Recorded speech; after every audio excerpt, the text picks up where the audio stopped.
Welcome to the Online Success Journey Podcast, your opportunity to discover and learn from entrepreneurs like yourself. This is not your typical podcast, but a place where you can get the real story and find out how real people encounter speed bumps and detours, but journey through to find success. Now here's your host for the Online Success Journey Podcast, Patience. Hello everyone and welcome to Online Success Journey. This is episode 307 and you'll want to subscribe right now and ensure you'll never miss a journey. The entrepreneurs that join me each week review the steps they took on their journey to success, and these steps reveal a path you can take as well. Joining us today is Arif Harbott, a CTO, technology disruptor, angel investor, and author. He specializes in combining strategy with cutting-edge technology to deliver impact at a speed for the modern business world. Hello, Arif. Hi, how you doing? Fine. My audience are excited to hear your story, but just start by telling us one thing we are going to learn from you today that will help us on our journey to success. So I think the thing that I would like to bring to your audience is, in an increasingly driven world, technology drives business innovation. It drives all aspects of kind of your business competitiveness. And I guess my expertise, the thing that I've focused on, is how do you leverage technology to make your business way more successful in a very technology driven age. Wow, I can't wait to hear about that. But let's get started with the basics. Can you tell my audience a little bit about your background, about what you did before you started in the online business? Of course. So I grew up in London, in the UK. My mum is African Indian and my dad is from England. So I grew up in a very multicultural part of London, very mixed race, mixed cultured family, which I think brings a lot of my perspective. Was shaped when I was very young with my mum and kind of her views on life. I started off as a professional tennis player. Started playing tennis when I was about 4 years old. Played tennis up until I was about age 20. But it was at that point that I absolutely fell in love with technology, coding. This was the early days of the internet. So kind of 1999, I founded a number of startups. Some did very badly. In fact, most did very badly. And fortunately, one did very well, so which I sold. And I was 30 years old, didn't really know what to do with my life. So I decided to go and do an MBA just to really round out my business skills. And this is where I really started to bring the best of technology, but more importantly, how it could drive business value and really impact much larger businesses. So after my MBA, I worked at some very big businesses, launching a digital bank for Lloyds Bank in the UK, for Morrison's, which is a big grocer here in the UK, launched their online business. I worked for the UK Ministry of Justice, which was phenomenal. Got to see how government works and drive the digital agenda for everyone who is interacting with the UK justice system. And currently I'm a partner at a consulting firm where I advise on innovation, disruption, technology to some of the largest brands in the world. What a background, Arif. Why do you do what you do? I'm a bit odd. I just absolutely love technology. Like, I love reading about it. I love learning about it. I love applying it. I just like the way it makes me feel. I'm very logical. I'm very mathematical. It's always changing. It's always moving. There's always something new to learn. You can't stand still. And I think that really suits my personality. I'm a bit fidgety. I lose concentration quite easily. So I think it's really nice for me that my industry is always moving. It's not static. And I think that also it's very topical. It's very hard to drive your business, drive your life without understanding technology, how it works, how to utilize it, how to leverage it. I just find it fascinating on every level. Let's put man aside. How do you know you are successful? I guess there's many levels of success, isn't there? I guess there's kind of the outward facing success. Do people pick up the phone to you and say, I need you because you're an expert, I've heard about you, or someone's told me good things about you, or you're making a lot of money? I don't know, for me, success is, am I waking up every day enjoying myself? Do I feel like I'm doing something impactful for the world? Do I think that I've been a good dad, husband? Those types of things matter to me, or what my kind of close family think and of my performance. That for me is success. So I think it's a combination of the kind of internal, how you feel, the kind of spiritual, plus the outward manifestations of success. I guess it's a combination of all of those. What have you learned from business as a whole? I think business is actually much simpler than people think. I don't want to be disparaging. I think once you do an MBA and you go through all this very complicated mechanics of how businesses work, I think it's actually fairly simple. I think on one hand, you need to build or supply or generate, whatever it is, products that your customers love, and you need to really look after your customers. And then on the other side, you just need to make sure that you manage your cash and your profitability. And I know that's being overly simplistic, but I think that is probably the easiest way to look at it at a fundamental level. And I think people overcomplicate it. And yes, there are parts of business that are complicated, but I think at its kind of base level, build something or grow something or develop something that your customers love, look after your customers, manage your cash flow, manage your profitability. Okay, you have worked with many companies and you met aspiring entrepreneurs and entrepreneurs. But can anyone be an entrepreneur, or are some people more cut out for it than others? I think it's a great question. That's a really deep question. I think it's a two-part question, as you mentioned. So yes, anyone can be an entrepreneur. I truly believe that. I think mechanically it's never been easier to be an entrepreneur. The setup costs of building a business now, I mean, almost zero. But that being said, are some people predisposed or have a better opportunity or better chance of being an entrepreneur? Yes, I do believe that. I don't know whether that's someone's born with it or whether it's nature or nurture, but I do feel that you can often see people who are just more cut out to be entrepreneurs. They're much more driven in the way that they're much better with ambiguity, with risk, with not knowing all the answers, with, I guess, the kind of uncertainty that comes with being an entrepreneur. They're much better at building things. Not everyone is good at building things. And I think there are some people who, for whatever reason, again, there's no right or wrong. We're not saying entrepreneurs are better, but they're just much better in organizations that have stability or job security, or at least more job security. There is no job security these days, but maybe more job security. And they like doing something that perhaps doesn't have so much risk and ambiguity. I think you have to really enjoy that side of business, the risk, the ambiguity, the uncertainty, the building something new from the ground up, having to do lots of different roles. Most entrepreneurs can't just say, well, this is my job, I won't do anything else. You have to kind of do everything. You have to be really hands-on. Yeah. Tell my audience about the magic moment, the day it suddenly all went right for you. Wow. Maybe I'm still waiting for that moment. I don't know. I guess for me personally, this is my own personal view, I think it was when my second son was born. I think my first son, obviously love him to bits, but I didn't really know what I was doing. I didn't grow up around children. I didn't have any young nieces or nephews, or there were not many children around when I was growing up. So I didn't really have many interactions with young children. So everything was new to me when I had my first son.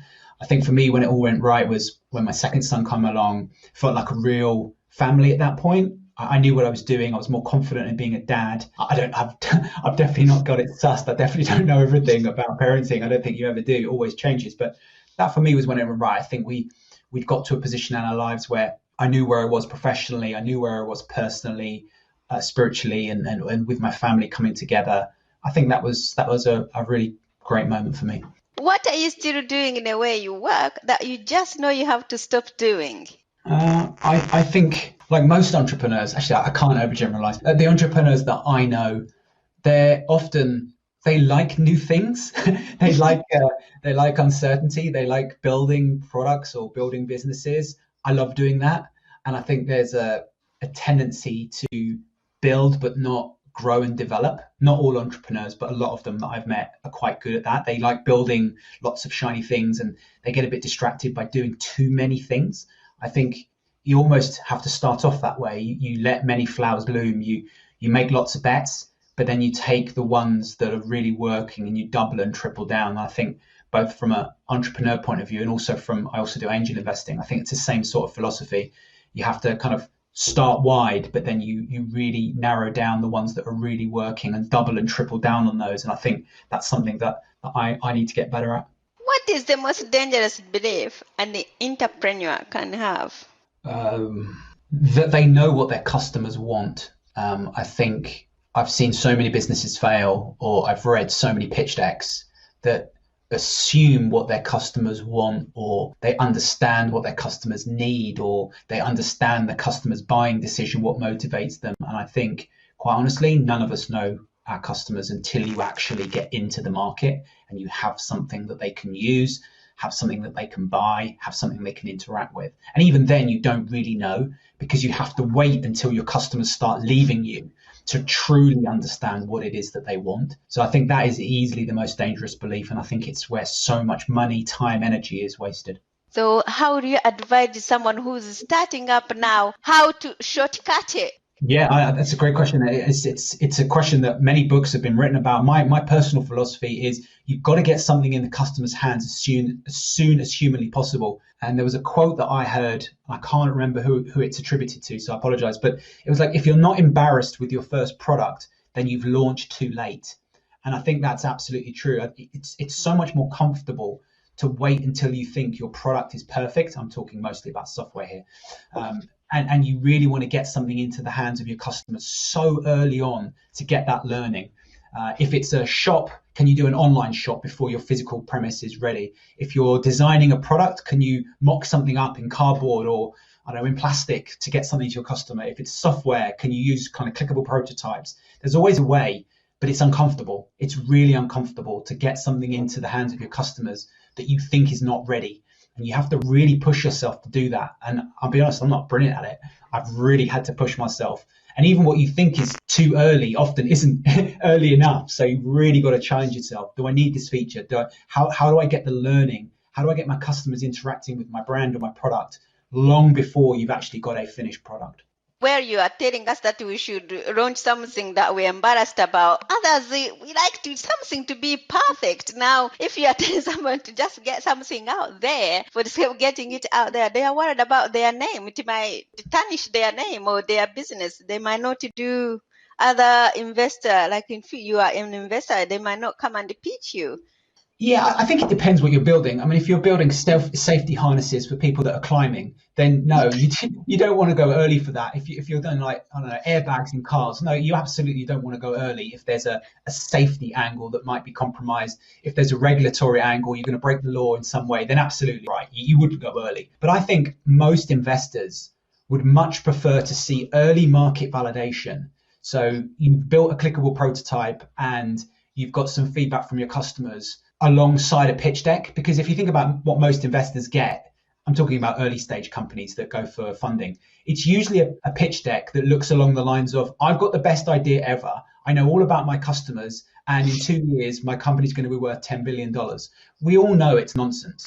It's complete nonsense. So what would be much better to say is, you know what, I've got this great idea. I don't really have a product, but I've got a prototype that I've tested in the market. And 80% of the people that used it said they would spend some money on it. Now, obviously, there's still some bias in that, because if I go to people that I know or people that I don't know and say, would you pay for this? And there's no money on the line, likely is they'll say yes. They don't want to they don't want to hurt my feelings. So I think that kind of validation is very important. So long as you're very clear with your customers, you bring them as part of the journey. I've not finished my product. I'm developing it. Would you like to be part of that journey, knowing that this isn't the finished product?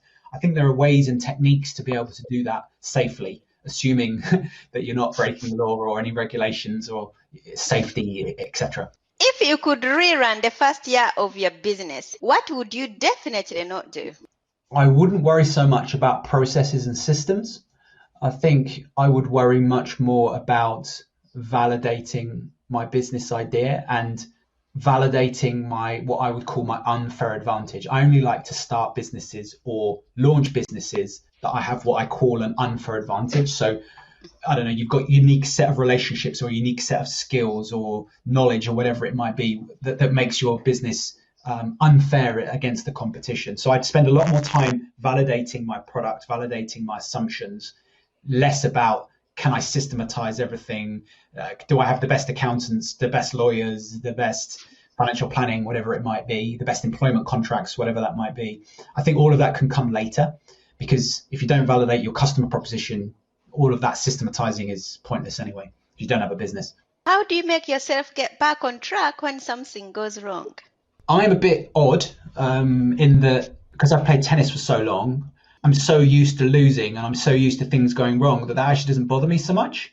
I just see that as feedback. You did something wrong, you learn from it, you move on. And it's the same thing in software engineering. You work in very small cycles. You get something to the market or you get something workable, and then you get feedback. So I see it very much as feedback. Now, I appreciate not everyone is not like that. So if you're not like that, if you do take things a bit to heart or you take it personally, I think one way to get back on track is just really reaffirm or reiterate why it is you're doing what you're doing. And if you have a strong enough vision, a strong enough mission, something that really means something to you, an end goal in sight. And I'll give you an example. One of my friends who works in an unbelievable business called Mondra, his mission is to change the world by reducing the carbon emissions of retailers. So every time something goes wrong, he looks himself in the mirror and he goes, but my mission is to basically save the planet for the next generation of people coming along. So you just pick yourself up and you get on with it, right? I mean, when your mission is big enough, when something really means something to you, like winning a gold medal, if that really means something to you, you're just going to keep going. It overrides your sense of failure or your sense of embarrassment or whatever it is you're feeling. So I think those two things in combination, see it as feedback. It's not failure. It's not disappointment. And also make sure that what you're shooting for is just so much bigger than any disappointment could ever be. How did you get into writing a book? How did you become an author? By accident, and I wish I never had done. It took me 5 years to write a book. I mean, it's a long journey. I think for those of you who have written a book, you will understand what I'm talking about. If you haven't, then you've got that also pain but also joy of writing a book to come. I did it mostly because my clients and my teams were asking me to systematize or document my ways of working. So I didn't set out to write a book. I set out to write a kind of set of field notes for the people I was working with and for my clients. It just so happened that they really liked it. And they said, well, you should write a book. And I was like so naive about the book writing process that I was like, okay, sure, I'll go and do something like that. I had no idea what it entailed. And it's hard. It's really hard, just on many levels.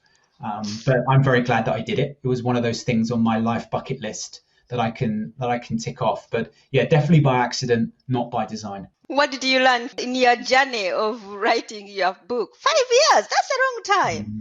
I know. It is a long time, right? I mean, it's just, I think I have so much more respect, right, for the publishers, the authors, the distribution, all of the outlets. That I have so much more respect for that, number one. I think what I learned is that actually, if you've got an idea, bringing that to life in a way that other people will understand is actually very difficult. If they've never heard of you, they've never heard of your idea. Now, if you're just writing about your life story, that's a little bit different. I think that's much easier. But I was writing about how do you take, I've done £1 billion worth of transformation. How do you take that, all the knowledge that I've learned, and put that into a book such that others without me could run their own transformations successfully? And I think documenting your lifetime's worth of experience and trying to distill that into something that's meaningful without writing a 10,000 page book is the hard bit. You've got to write enough such that they understand, but not too much fluff such that they get bored. And I think finding that sweet spot is what I found it challenging. Maybe I'm just not very good at writing, but I found that very challenging. As you mentioned it, at least that is off your bucket list now. Yeah, exactly. What is the most valuable thing you have ever given away? Oh, wow. I'd like to say advice, but I don't think my advice is that valuable. It's probably the book. And I don't want to that sounds really arrogant, doesn't it? But I think we give the books away a lot. And I think it's helped a lot of people. And I'm sure that if I'd given more time, I would come up with a much better answer. But I think we wrote the book, myself and my co-author, just to help more transformations succeed in the world. And help the next generation of people have better companies and to work in. The kind of motto for our writing the book was, we want to create a generation of companies that we would be happy for our children to work in. So we give the book away all the time in the hopes that people stop wasting money on transformations and that people can build this next generation of companies for the next generation of people such that they can be happier and work in better environments. But that's a brilliant question. That wasn't the best answer, but I'll think about it, and if anything better comes back to me, I'll answer it again. What is one thing that has contributed to your success? I definitely say my upbringing in a very multicultural, diverse family. I grew up in a part of London that had people from Africa, India, America, all parts of the globe, Asia. I mean, literally everywhere. A very multicultural part of London. Obviously, I grew up in a mixed race family as well. I think that fusion of cultures, ideas, lack of kind of prejudice and bias. I'm sure there was some, but I was too young to see it. I think that really had a big influence on me, and I think that really shaped a lot of my personality and my approach to thinking. Actually, that diversity of thought, I think, is something that has really kind of stood out in my career, bringing together lots of disparate things that don't really seem to make sense, but when you do, they kind of do make sense. What grounds you? Obviously, my family ground me. I think when you come off a successful business meeting and you feel like king of the world, and then you just have a horrible parenting moment, which all of us do if you have children. I'll probably speak more about kids, but if you have children, it's a very humbling experience, because however think you good you are, you always mess it up, and it's always changing. And as soon as you think you've got it licked, it changes, and your children change, and your kind of environment changes. So I think being a parent really grounds me.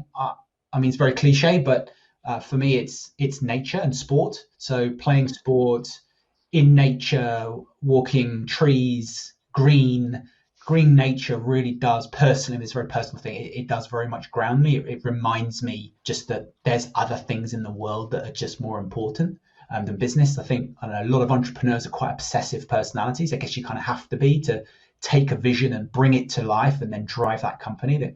A lot of obsessive type people, not everyone, but it's a typical kind of trait of entrepreneurs. And I think having something else that reminds you that actually what you're doing is not as important as you think it is, that I find that quite grounding. Do you have a mentor or a coach in your businesses? I have many mentors, many coaches. I think obviously books, online courses, watching inspirational YouTube videos. Obviously, I treat that as indirect mentors. But yes, I have a network of people who I trust and who advise me. I have specific mentors for specific areas. So I have someone who I would call a networker, connector. So they help me with reaching clients that I want to reach, or teaching me to be a better networker and connector. I have someone who much more financially driven. So they help me. I mean, I am a trained accountant, but you never know everything, right? So I have people who in specialist areas who help me in specialist ways. And then I just have people other entrepreneurs who I speak to, who you can just have a moan to and really understand where you're coming from, because most entrepreneurs have a similar sort of journey, not the same, but similar sort of stages. So just having someone who you can relate to and have a moan to, and especially if you're a CEO founder, there's no one to moan to. You can't moan to your team, because that's obviously not ideal. So you need someone who you can have a thought partner, someone you can vent to, someone you can moan to, someone you can cry with, but also someone you can celebrate with as well. What is the most valuable thing your network has told you? That you don't know everything. I think every time I go out to my network with something that I think I know, I get much better ideas and responses back than the ones that I've come up with, which is great in one way. Obviously, it makes you feel a little bit like, oh, well, I wish I would have come up with something that good. But equally, it's great that the kind of, and this comes back to that diversity of thought. It's the collective power of lots of people. I truly believe that if you bring a group of clever, intelligent, driven, whatever the characteristics you're looking for, people together who have a strong goal or motivation to solve a very big problem, they will come up with something amazing. I think human beings have shown time and again that in adversity, in the kind of big problems, that we can solve very, very big challenges if we all pull together, if there's enough motivation to do so. And I think that's something that I would always take away from my network. What is one thing no one knows about you? Oh wow. So I think I've explained I'm quite obsessive about my life and my business and the way I am. One thing I did take a little bit too seriously once was when I started to get really healthy. So I was about 19, 20. I thought, right, I'm going to be really healthy. And I decided I'm just going to eat vegetables, because vegetables are healthy. And I ate so many vegetables that I actually turned orange, because I was eating so many carrots that I actually turned orange for a day. So that's something probably some people don't know about me. So it's a kind of lesson. And I always treat that and the reason I tell that story and I tell myself that story is too much of anything is not good for you. So I think you always have to have that balance. So, and I think that's something we can all learn in business and life, is just because something is good for you doesn't mean that just doing that thing makes it even better. So having that balance is always useful. Let's talk about your business. Tell us about it and how can we be part of it? So you can find my business at herotransformation.com. That's the way you can find out about the book and all of the methodologies that we've come up with around transformation. You can also find me at www.harbott.com, which is my surname. And I write extensively about business and transformation and technology and anything that I think is useful about how you can take technology and make your business even better than it is today. And how can we connect with you? I am very, very active on LinkedIn. Some would say too active. So you can find me on LinkedIn if you find just Arif Harbott LinkedIn. I'm also on Twitter. You're welcome to email me, arif@harbott.com. So Alpha Romeo India Foxtrot at harbott.com. What is your perfect clientele? It's large businesses. So typically businesses that are 50 million in revenue plus. So they have to be sufficiently large to kind of leverage some of the expertise that we have, some of the methodologies that we have. So typically businesses that are 50 to 100 million plus, well, obviously we deal with businesses all the way up to $1 billion plus revenue. Usually these are large organizations that have very difficult transformational problems, very difficult, maybe they're being disrupted by technology startups, maybe they've built products that have come to maturity and they don't know what to do next.